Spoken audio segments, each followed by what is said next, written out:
Barack Obama made a landmark declaration today. He pledged his support for same-sex marriage. Now, this is the first time a U.S. president has backed gay marriage.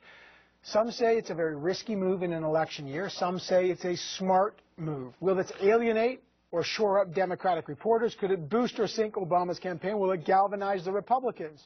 Let's go stateside to find out the fallout.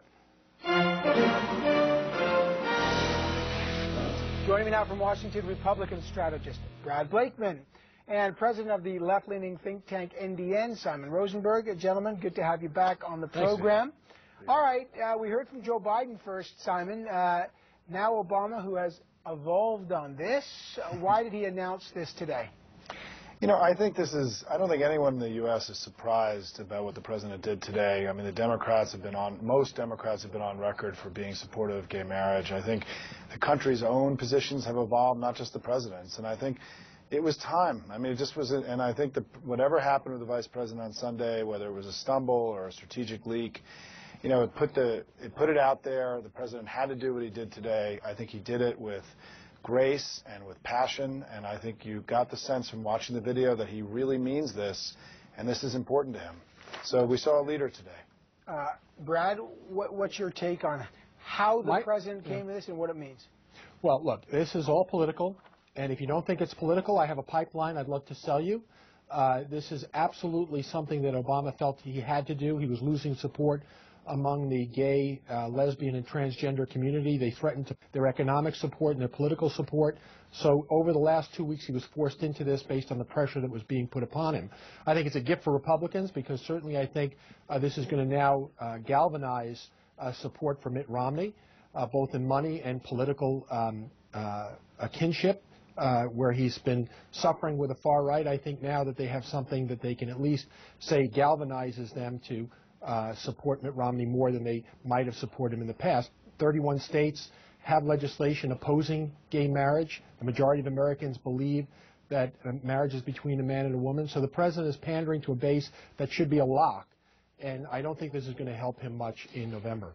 Simon, here's what Mitt Romney said today. Let me show you his response. Sure. I do not favor marriage between people of the same gender, and I don't favor civil unions if they're identical to marriage other than by name. My view is that domestic partnership benefits, hospital visitation rights and the like are appropriate, but that the others are not. When this gets hot, that's Romney. Yet Fox News said this is a war on marriage. Does this galvanize the Republican base in a way? Look, Romney's had a lot of trouble, frankly, galvanizing the Tea Party side. Is this one of those issues that actually helps the Republicans against Obama? I think it helps both parties and both coalitions. I mean, I think there's a big difference between the two parties going to this election. And one of the things that Barack Obama said today, I think it's really important. He said there's a real generational difference in the U.S. and on this issue. And if you look at the coalitions right now, the Republican Party's base is much older than the Democratic Party's. The Democratic Party is much younger than the Republicans, the basic voter. And so this is, I think, one of those issues that's going to play well for both parties and do what they need to do going up to the election. But I do think one of the differences here is that I think there's a sense the president really stood on principle today. And that I think that's going to, even people who may oppose, uncomfortable with the idea, are going to give him credit for taking a tough stand on an issue that is literally evolving in the U.S. Brad, does this galvanize the Republicans and or shift the debate, perhaps, as Simon says, between generations to galvanize the youthful base that, frankly, Obama galvanized and worked so well to elect himself in the last election? This is a momentary help, I think, for both parties and their bases. But at the end of the day, people are going to vote their pocketbooks. They're going to vote on the economy, on debt, on joblessness, on foreclosures, bankruptcies, and all the other failures of this president on the economy. But certainly now we're heading into the summer. The conventions are late summer in August, and the Democrats are the first week in September. So right now this is a big help in organization and rallying around your candidate. But at the end of the day, people will vote with their pocketbooks. Simon, tell me why Obama waited so long. I mean, I'm just reading quotations. I've hesitated on gay marriage, he said, in part because I thought that civil unions would be sufficient. I guess the timing of this, I mean, here he is right at the kickstart of the campaign. Let me show you what he said today. Sure. And to gain, tell us, explain his evolution. Here he is. Sure. For me personally, it is important for me to go ahead and affirm that I think same-sex couples should be able to get married. So why wait so long here? I think you have to take the president at his word for what he said today, which is that he struggled with this. I mean, I've struggled with this. I think this is not a slam dunk issue. The country is clearly divided, as Brad said. I think the country's position on this is really evolving. And I think, the Republicans, I think, once again, like on so many issues in this election, are really on the wrong side of history. I mean, the Democrats have put themselves firmly, are positioning themselves as a party of the future who've got answers and solutions to the big challenges that America faced in the 21st century. The Democratic coalition itself is much younger and will be a majority coalition in the 21st century as Latinos and young people continue to grow into the American electorate. And so I think this positioning that Barack Obama has set up, which is this is an election about forward and backward. This is about a party looking forward and another party, Brad's party, looking backward.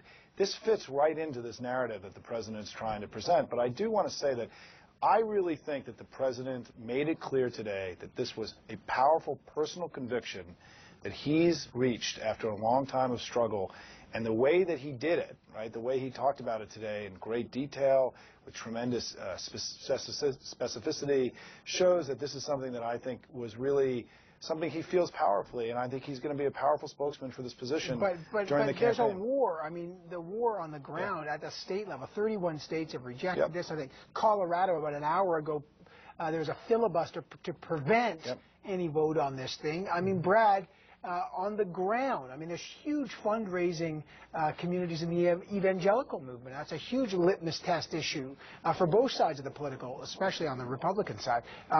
What's the impact of this? I think the impact is going to be that you're going to see people like black pastors and parishioners come out against the president.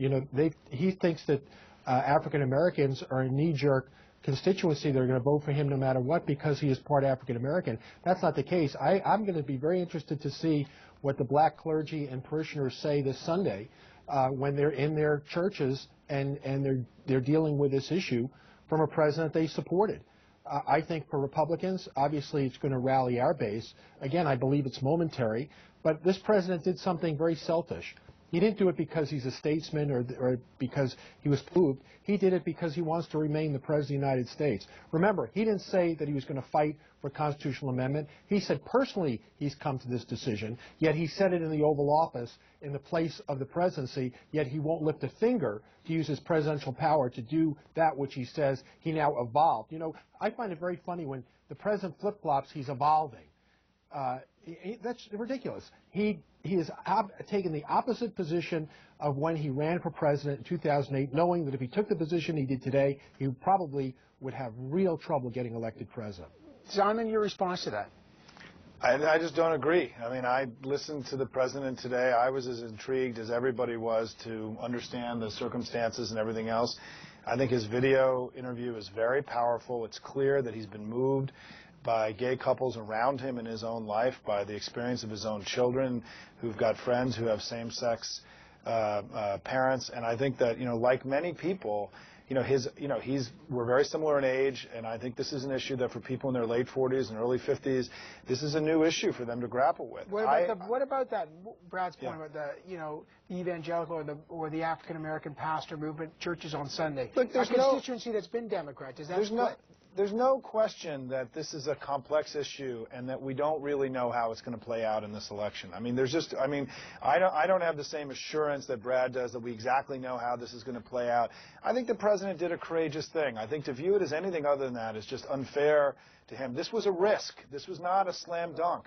This is something he clearly believes in. He took a risk because I think this is He something. took a risk because the Democrats, No. they put a gun to his Well, head let me and say, cocked the trigger and said, either you support us or you don't support us. He says, I'll only support you personally. I can't do it as Evan, if president. I can just say one thing, is that the president's winning this election. He didn't need to do this.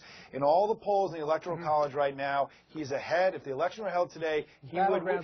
He would win. That's just not true, Brad. It's ridiculous that you guys believe that. He's ahead by 5 in Ohio. He's ahead by 7 to 8 in Virginia. He's ahead. Michigan's not even in play anymore. If the election were held today, he would have